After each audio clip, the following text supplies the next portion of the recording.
before you purchase some property, go by and scope out the land. So, for those who've seen the photo, this is actually the house. So, if you was buying or purchasing this house from online and you said, "Ooh, this is a good deal," and it got me a good investment, and if the price is right, yeah, you probably got you a good investment. But you see how bad it is. Now with this one, I don't know. Anything can be salvageable.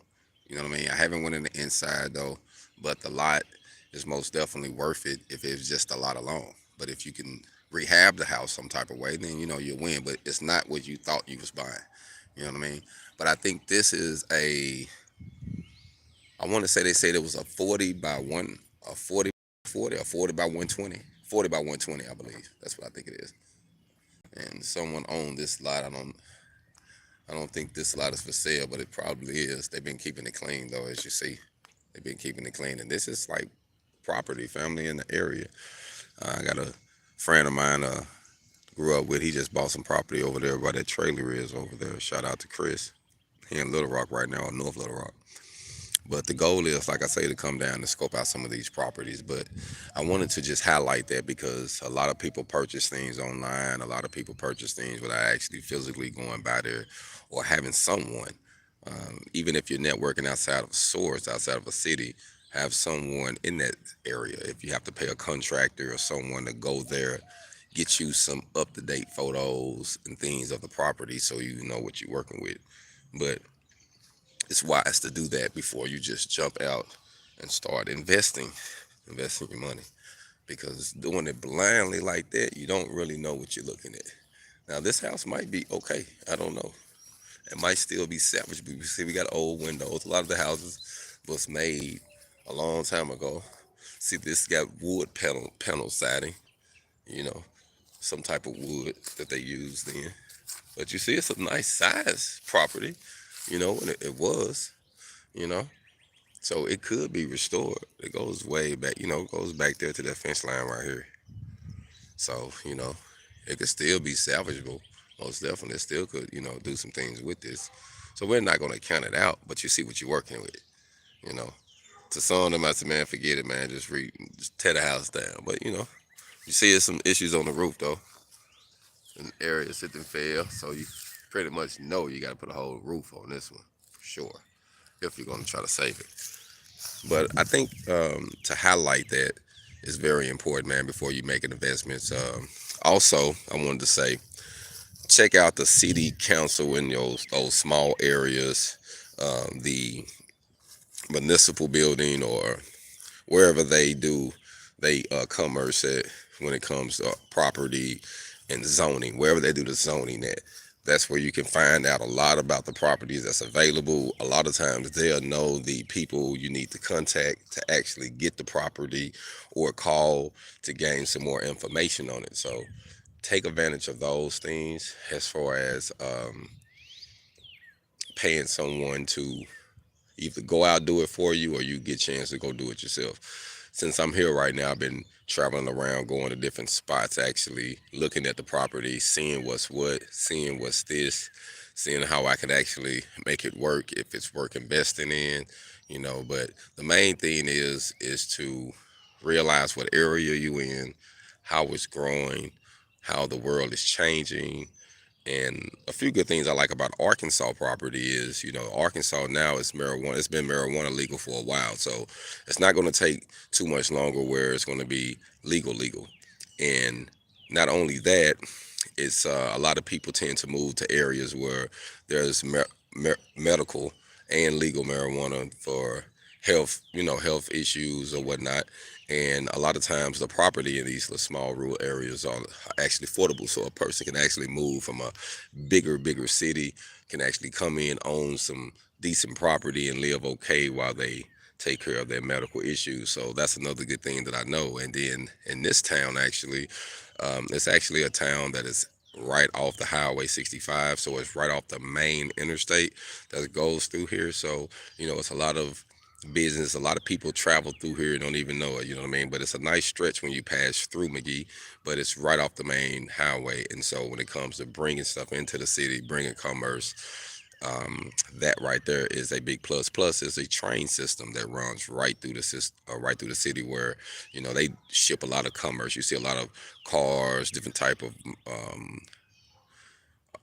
bunkers with all type of stuff. Sometimes you see military things. So it's one of those places where um, it's actually located in a decent area of the state, but it's southeast Arkansas in Desha County, and it's right beside the Mississippi River. Really, on one end of Desha County is it really pretty much kisses that southeast corner.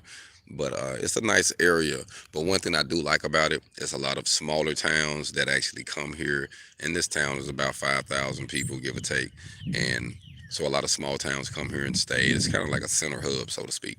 So I know that the area will grow, and there's people here that's been here for a while that's actually established on certain jobs, and certain people are coming back.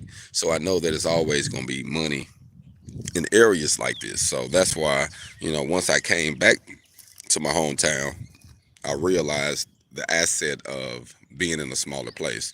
You can leave when you want to leave. You can be able to network how you want to network, but you can always come back home and lay your head and keep it simple. So I think having places like this can be a great asset. I want to point out something. You see how that tree, if it would have been one more closer to that house, it could have run. It actually right beside the roof. Could have went straight through the roof. And I was having issues like this. That's one thing in rural areas, man. You have these trees and stuff will grow up in the middle of nowhere from sitting up. And look how big those necks got. Those wasn't trees. Those probably was something and ended up turning into something. But I had that issue with my house where if I'd have came 6 months, a year later and started doing it, I would have had trees in the house. So I came home just in time to save it.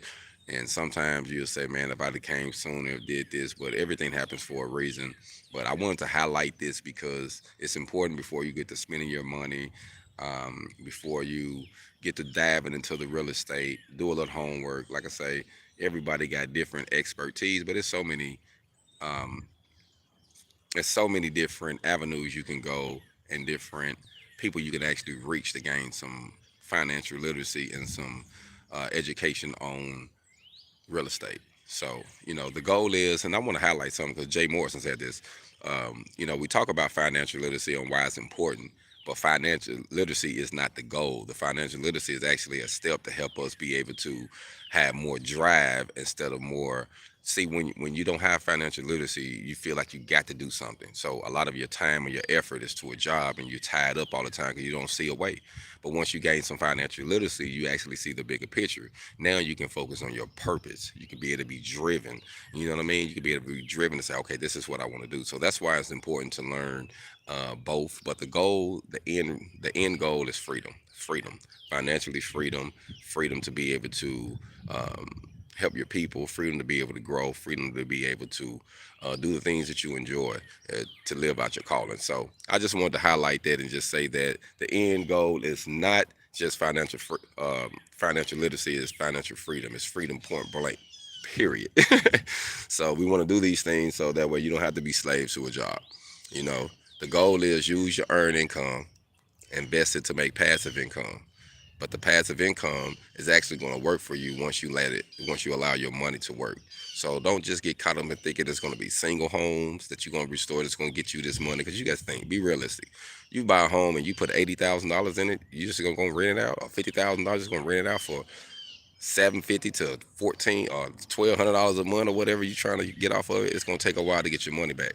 So we need to think about really making some dividends. We need to think about multiple doors like duplexes and apartments and different places that need the housing. So kind of let that fly over. They're doing a little crop dusting this morning. We're in the South, family. We're in the South. But I wanted to say that there's a lot of opportunities, and I just wanted everybody to keep their eyes open when it comes to things like this because there's a lot of jewels, a lot of real valuable jewels in these South areas in these small towns. And like I say, a lot of people are looking for um, residence, places to live. So think of duplexes, think of apartment buildings, think of something modern, think of multi-doors or forming you a community. But there's nothing wrong to grab a little house and fix it up and have that too. I'm not saying that. But if you're really going to make some money, think outside of the box, think big, try to get you some properties where you can actually kill several birds in one stone. Y'all be blessed, continues to prosper. I'm out. Hog on. Finna get ready to go make something happen.